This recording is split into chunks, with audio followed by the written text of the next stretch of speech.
Pa imali smo generalno dosta šansi, jednostavno svako od nas uvijek želi da da gol, nekad to realizujemo, nekad ne, ali kažem, najbitnije smo pobedili.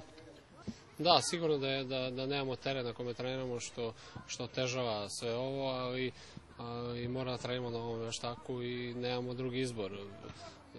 To je za sve igrače koji su već trenirali na veštaku, znaju šta to znači, ali koliko god možemo dajemo svoj maksimum i gledamo da se što bolje spremimo.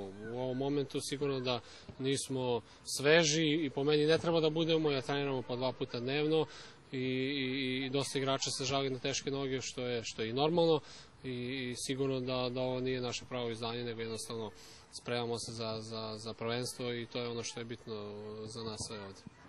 Pa nama na toj poziciji su bili potrebni igrači, Savo je došao, daje svoj maksimum i mislim da tu neće biti problema. Isto tako imamo igrače koji su u prvom delu prvenstva igrali na toj poziciji, tako da priča će doći eventualno još jedan, ali kogod da je tu mora da ispunja obaveze i daje svoj maksimum i za dobrobit ekipe.